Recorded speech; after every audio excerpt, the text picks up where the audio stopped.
Assalamualaikum warahmatullahi wabarakatuh. Selamat datang di channel kami Navarel Farm. Siapa sangka, jeruk yang sering kita nikmati ternyata punya sejarah panjang dari pegunungan Himalaya hingga menyebar ke seluruh dunia. Salah satunya adalah jeruk siam, buah manis asal Thailand yang kini menjadi andalan para petani di Indonesia. Di Desa Kalimuru, Kabupaten Purworejo, ada sosok inspiratif bernama Pak Tomo. Dengan teknik budidaya yang cermat dan inovasi seperti tumpang sari, Pak Tomo berhasil mengubah kebunnya menjadi sumber penghasilan melimpah. Penasaran apa saja rahasia suksesnya? Yuk simak selengkapnya dan temukan cara budidaya jeruk siam yang bisa menghasilkan panen berkali lipat.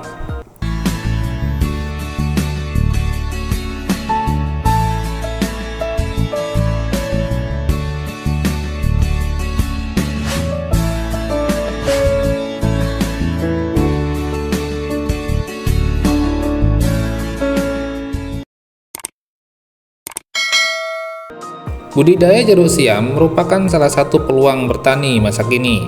Jeruk merupakan salah satu buah yang bisa ditemui di berbagai penjuru dunia. Walaupun demikian, tahukah sahabat bahwa jeruk siam berasal dari satu wilayah saja?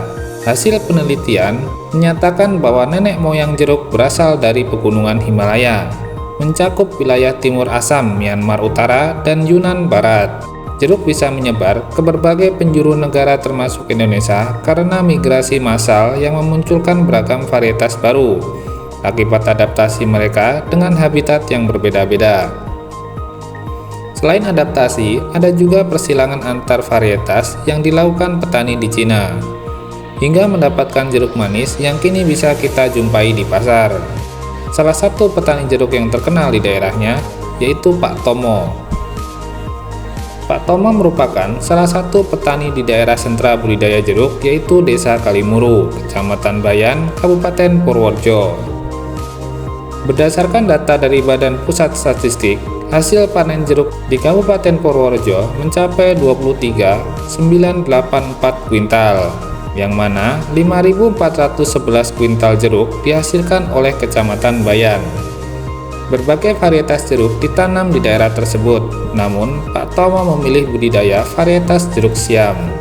Tahukah sahabat petani kenapa disebut jeruk siam? Ternyata kata siam merupakan nama daerah asalnya yaitu di negara Thailand. Waktu yang dibutuhkan jeruk siam mulai dari tanam hingga berbunga sekitar 18 bulan sampai 2 tahun. Sedangkan waktu yang dibutuhkan mulai dari berbunga hingga pertama kali petik sekitar 9-10 bulan. Atau dengan kata lain, mulai dari tanam sampai panen butuh waktu 2,5 tahun. Waktu yang tidak singkat bukan? Tanaman jeruk siam bisa panen sampai 8-10 tahun, tergantung perawatan. Hasil buah kedua, ketiga, dan keempat atau umur 5-6 tahun bisa mencapai 70 kg per tanaman. Ini baru per tanaman. Kalau banyak tanaman bisa dikalkulasi sendiri ya sahabat petani. Jarak tanam ideal untuk budidaya jeruk yaitu 4 x 4 meter. Waktu panen yang lama dan jarak tanam yang lebar ini dimanfaatkan Pak Tomo untuk tumpang sari dengan tanaman hortikultura seperti cabai. Siapa sangka hasil cabai mencapai 70 kali petikan. Bukti nyata, sistem tanam yang sesuai dalam hal ini tumpang sari bisa menghemat biaya semaksimal mungkin dan hasil yang tiada tanding. Ada yang penasaran dengan cara budidaya jeruk siam ala Pak Tomo? Yuk kita lanjut dalam videonya. Penanaman jeruk siam dilakukan dengan menanam bibit siam tanam. Sebelum tanam wajib memperhatikan saluran pembuangan air sehingga lahan bisa kering. Langkah penanaman dimulai dari mengukur lahan dan menandai tempat sesuai dengan jarak tanam yang sudah ditentukan menggunakan patok. Setelah itu, baru membuat lubang tanam dengan ukuran 50 x 50 cm. Kemudian, pemberian pupuk dasar berupa pupuk kandang yang sudah terfermentasi, ditambah kapur dolomit dan asam humat. Kombinasi ketiga bahan ini bersinergi menciptakan tempat yang sesuai untuk bibit jeruk. pH tanah terjaga, kualitas tanah menjadi baik, serta menyediakan unsur hara yang dibutuhkan tanaman jeruk. Perawatan pertama yang diberikan yaitu pemberian air. Pengairan dilakukan setiap 10 hari sekali sampai umur 2 bulan. Setelah tumbuh tunas, baru masuk pupuk kimia seperti Vertipos ditambah ZA yang dicampur. Kedua pupuk tersebut ditabur di sekitar tanaman dengan dosis per tanaman sekitar setengah genggam atau 100 gram. Interval pemberian pupuk kimia yaitu 2,5 bulan sekali. Selain menggunakan pupuk kimia, beliau juga menggunakan pupuk kandang setiap 6 bulan sekali. Di musim hujan seperti ini, beliau juga rutin memberikan dolomit dan asam humat yang ditabur di sekitar tanaman setiap 1 bulan sekali.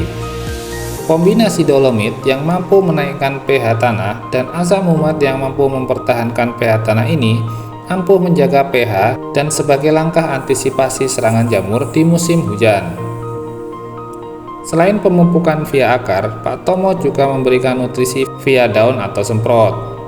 Semprot dilakukan setiap 15 hari sekali dari setelah tanam sampai sebelum muncul bunga.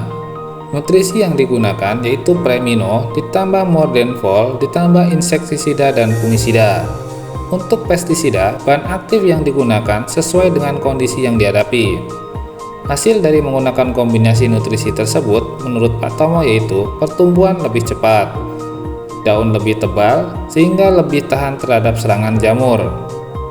Setelah muncul bunga, nutrisi ditambah dengan nutrisi yang kandungannya berfokus pada unsur kalium dan boron yaitu Kalinet. Hasil penambahan nutrisi menurut Pak Tomo yaitu buah lebih berbobot.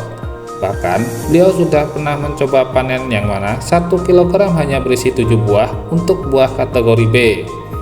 Buah lebih mengkilat, lebih mulus, rasa lebih manis, tekstur masir sehingga lebih disukai pasar dan konsumen. Sudah panen, buah sudah habis. Lalu kegiatan apa yang dilakukan? Setelah panen pertama, untuk memacu pertumbuhan bunga selanjutnya, diperlukan perlakuan khusus yaitu stres air. Stres air atau stres kekeringan diperlukan untuk menggugurkan daun tua dan merangsang pertumbuhan tanaman jeruk agar cepat berbunga. Stres air yang dilakukan Pak Tomo dengan tidak memberikan air sama sekali selama 1,5 bulan sampai 2 bulan. Namun nanti setelah waktu stressing habis dan tanaman sudah berbunga, pemberian air ditingkatkan 2 kali lipat dari kebutuhan normal untuk memacu pembentukan buah. Ada beberapa hal yang harus diperhatikan jika kita memutuskan untuk menggunakan cara ini. Pengurangan suplai air harus dihentikan dengan hati-hati. Jangan sampai tanaman jeruk terlalu kering dan akhirnya mati. Dari kisah Pak Tomo ini membuktikan bahwa dengan cara budidaya yang tepat, pemilihan sistem tumpang sari yang sesuai bisa memberikan hasil berkali lipat. Hasil dari tanaman utama yang menggiurkan, hasil tanaman pendamping pun tidak kalah menguntungkan. Budidaya jeruk siam bukan hanya tentang menanam, tapi juga soal perawatan, ketekunan, dan inovasi seperti yang dilakukan Pak Tomo. Dengan teknik yang tepat, hasil panen melimpah bukan lagi mimpi, tapi kenyataan yang bisa diraih. Bagaimana sahabat petani? Sudah siap mencoba rahasia sukses budidaya jeruk siam ini di kebun sahabat? Terima kasih sudah menyimak video ini. Jangan lupa untuk like, subscribe, dan nyalakan lonceng notifikasi agar tidak ketinggalan tips bertani lainnya. Sampai jumpa di video berikutnya dan salam sukses untuk pertanian Indonesia. Wassalamualaikum warahmatullahi wabarakatuh.